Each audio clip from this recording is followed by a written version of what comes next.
আপনারা যাতে আবার চাকরি ফিরে পান তার ব্যবস্থা প্রসেসের মধ্যে দিয়েই 2 মাসের মধ্যেই কমপ্লিট হবে।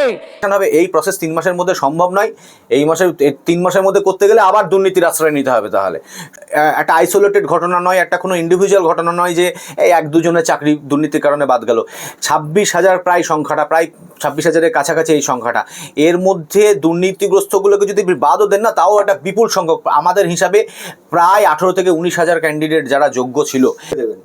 দোষ আমি কাউকে, সুপ্রিম কোর্টের প্রধান বিচারপতির নেতৃত্বাধীন বেঞ্চ একটা জাজমেন্ট দিয়েছে, এখানে কাউকে দোষ দেওয়ার কোনো জায়গা নেই।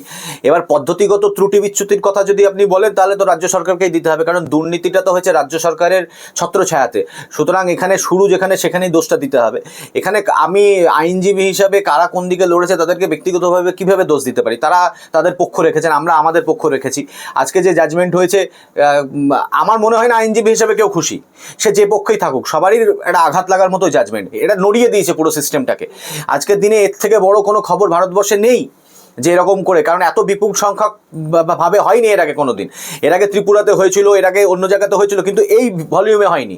সুতরাং আমি কোনো আইনজীবীকে নিয়ে কিছু বলতে চাই না, তবে এইটুকু ঠিক অবশ্যই বলবো, আমি প্রথম দিনও বলেছি যে যারা চাকরি বাতিল, যারা দুর্নীতির কে অভিযোগ করে যে দুর্নীতি হয়েছে এই প্রসেসে এই বলে মামলা করেছিল, যারা মামলাকারী, তারা কিন্তু সুপ্রিম কোর্টে গিয়ে তাদের স্ট্যান্ড চেঞ্জ করেছে। এই নিয়ে কোনো দ্বিধা নেই।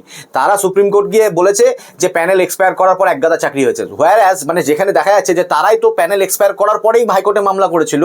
কারণ প্যানেল যদি এক্সপায়ার 2019-20 সালে করে থাকে, তারা 21 সালে 22 সালে মামলা করে বলেছে আমাদের চাকরি দিতে হবে। তাহলে তোমরা এখানে হাইকোর্টে বললে যে আমাদেরকে চাকরি দিতে হবে প্যানেল এক্সপায়ার করার পর, সুপ্রিম কোর্টে গিয়ে বলছে সব বাতিল করতে হবে যেহেতু প্যানেল এক্সপায়ার করে গেছে।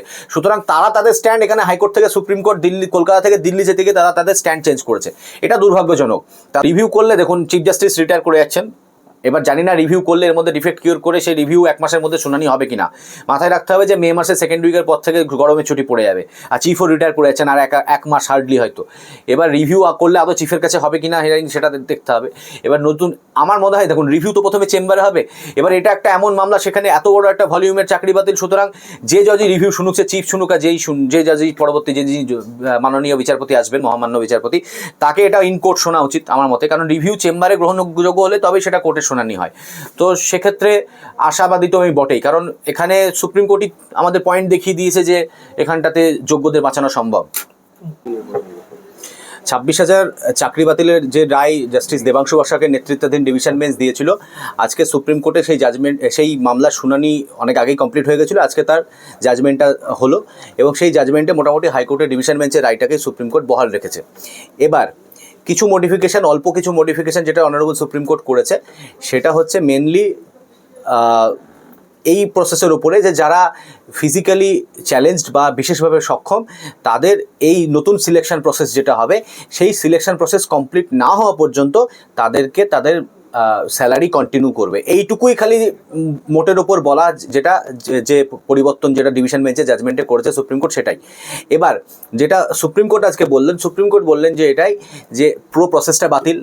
তাতে যারা ঘোষিতভাবে দুর্নীতিগ্রস্ত তারা তো বাতিল বটেই, এবং তাদেরকে তার সঙ্গে এ যাবৎকাল পাওয়া মাইনের 12% সুদ হারে তাদেরকে ফেরত দিতে হবে, যেটা হাইকোর্ট বলেছিল, সেটাকে বহাল রাখলেন। এটা গেল এক। দ্বিতীয় হচ্ছে সুপ্রিম কোর্ট এটা বললেন যে যারা এই দুর্নীতির আঁচড় হয়তো যাদের গায়ে সেভাবে লাগেনি, যারা আনটেন্টেড, তাদের চাকরি বাতিল হচ্ছে, কিন্তু তাদেরকে তাদের স্যালারি ফেরত দিতে হবে না। এবার নতুন একটা প্রসেস, নতুন একটা সিলেকশন প্রসেস শুরু করার জন্য রাজ্য সরকারকে নির্দেশিকা দিয়েছে সুপ্রিম কোর্ট। সেই নির্দেশিকাতে 3 মাসের মধ্যে প্রসেসটা কমপ্লিট করতে বলেছে, এবং সেই নির্দেশিকাতে যারা দুর্নীতিগ্রস্ত নয় তারা সেখানে নিশ্চিতভাবেই তারা পার্টিসিপেট করতে পারবে। এবার তাদের ক্ষেত্রে, পার্টিসিপেশনের ক্ষেত্রে, তাদেরকে অংশগ্রহণের ক্ষেত্রে যদি তাদের দেখা যায় যে এজ রিল্যাক্সেশন, মানে বয়সের যে সর্বোচ্চ সীমা আছে, সেটা যদি তারা ক্রস করে যাচ্ছে, তাহলে সেক্ষেত্রে তাদেরকে রিল্যাক্সেশন দেওয়া হবে, তারা সেখানে বসতে পারবে। এবার প্রশ্ন এখানে এটাই আসছে যে যারা ফ্রেশ ক্যান্ডিডেট, যারা এই 10 বছর ধরে কোনো সিলেকশন প্রসেসে পার্টিসিপেট করতে পারেনি, তারাও কি সুযোগ পাবে? এই প্রশ্নের উত্তর কিন্তু সুপ্রিম কোর্টের এই জাজমেন্টে নেই।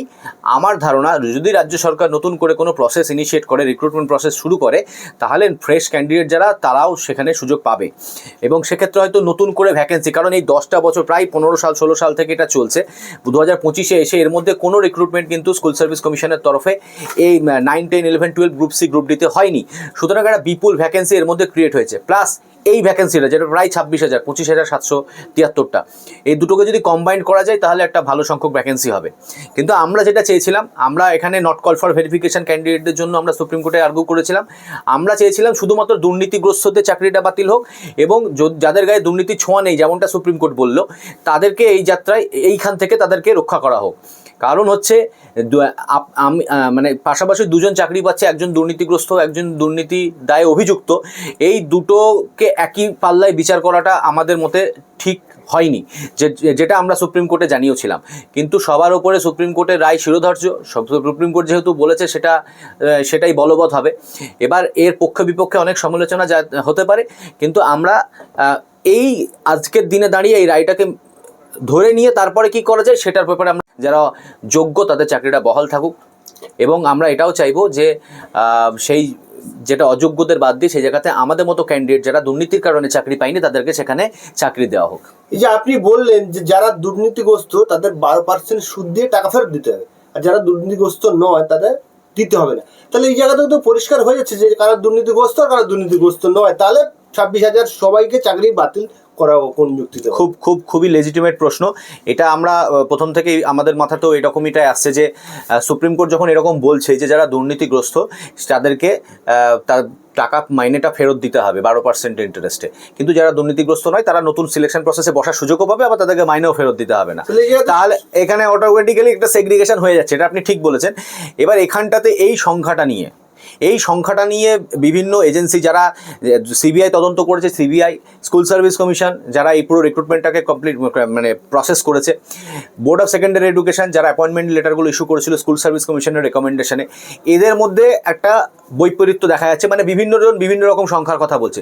তবে এটা নিয়ে কোনো সন্দেহ নেই যে আমরা সর্বোপরি সিবিআই দেওয়া যে রিপোর্ট তারপরে কোর্টের বিচার করা উচিত, এটা নিয়ে কোনো সন্দেহ থাকা উচিত নয় যে সিবিআই যেহেতু স্পেশালাইজ এজেন্সি, সিবিআই ব্যাপারটা তদন্ত করেছে, সুতরাং সিবিআই যাদেরকে দুর্নীতিগ্রস্ত বলে চিহ্নিত করবে সেইটাকেই আমাদের সবারই মেনে নেওয়া উচিত।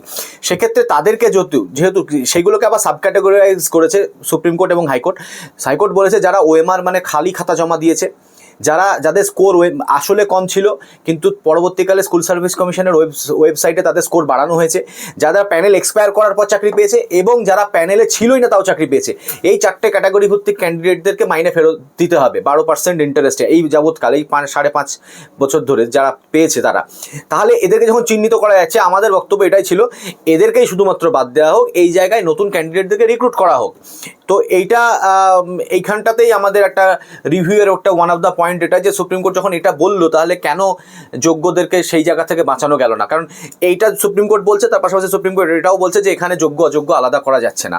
তো আমরা এটা নিয়ে আগামীতে লড়াই চালাবো রিভিউ পিটিশনের মাধ্যমে। প্রয়োজনে রিভিউ যদি ব্যর্থ হয় সেক্ষেত্রে কিউরিটি পিটিশনেও আমরা যেতে পারি।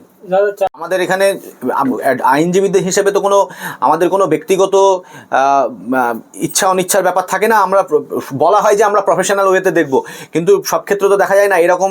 এটা একটা আইসোলেটেড ঘটনা নয়, একটা কোনো ইন্ডিভিজুয়াল ঘটনা নয় যে এই 1-2 চাকরি দুর্নীতির কারণে বাদ গেল। 26,000 প্রায় 26,000-এর কাছাকাছি এই সংখ্যাটা।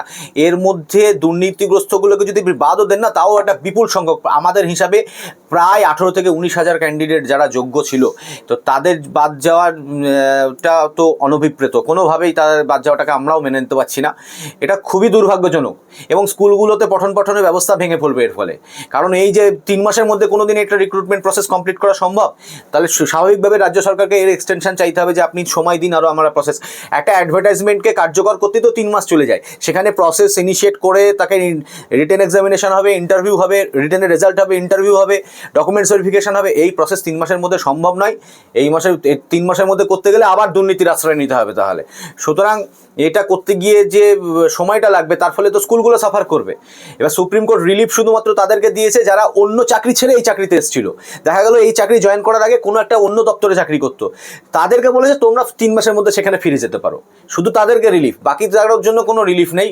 সবাইকে প্রসেসে বসতে হবে, দুর্নীতিগ্রস্তদের প্রসেস থেকে বাদ দিয়ে দেওয়া হলো পুরো। আপনি এই মামলার সঙ্গে প্রত্যক্ষভাবে জড়িত রয়েছেন, তো এই যে রাজ্য সরকারের যে দুর্নীতি রয়েছে এর মধ্যে সেটা পরিষ্কার, দিনের আলো পরিষ্কার, একদম পরিষ্কার। সেই সঙ্গে সঙ্গে কিছু মানুষ বলছেন যে যারা এই চাকরি বাতিলের জন্য মামলা করেছিল বিকাশ রঞ্জন ভট্টাচার্য ধরে, তাহলে আপনি মূলত দোষ কাকে দেবেন?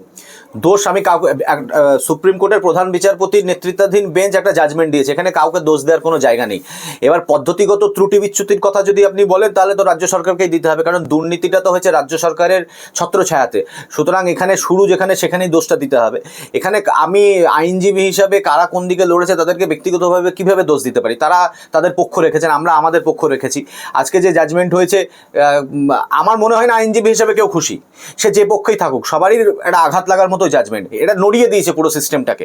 আজকের দিনে এর থেকে বড় কোনো খবর ভারতবর্ষে নেই যে এরকম করে, কারণ এত বিপুল সংখ্যক ভাবে হয়নি এর আগে কোনো দিন। এর আগে ত্রিপুরাতে হয়েছিল, এর আগে অন্য জায়গাতে হয়েছিল, কিন্তু এই ভলিউমে হয়নি। সুতরাং আমি কোনো আইনজীবীকে নিয়ে কিছু বলতে চাই না, তবে এইটুকু ঠিক অবশ্যই বলবো, আমি প্রথম দিনও বলেছি যে যারা চাকরি বাতিল, যারা দুর্নীতির কে অভিযোগ করে যে দুর্নীতি হয়েছে এই প্রসেসে এই বলে মামলা করেছিল, যারা মামলাকারী তারা কিন্তু সুপ্রিম কোর্টে গিয়ে তাদের স্ট্যান্ড চেঞ্জ করেছে, এই নিয়ে কোনো দ্বিধা নেই।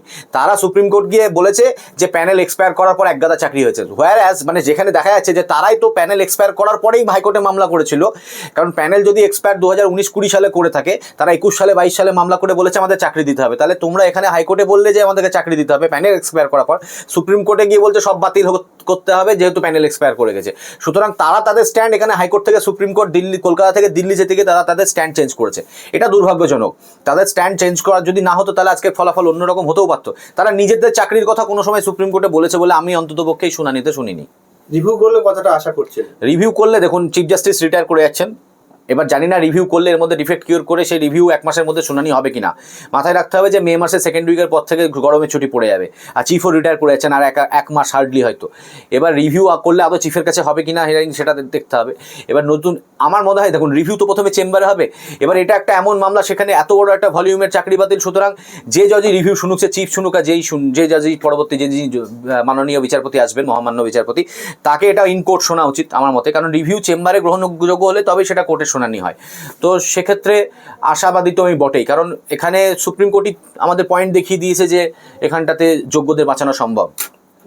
আপনার নাম এবং আমার নাম আলিয়া হাসান আলমগীর। আমি এখানে নট কল ফর ভেরিফিকেশনের ক্যান্ডিডেট যারা তাদের জন্য লড়েছিলাম আমরা।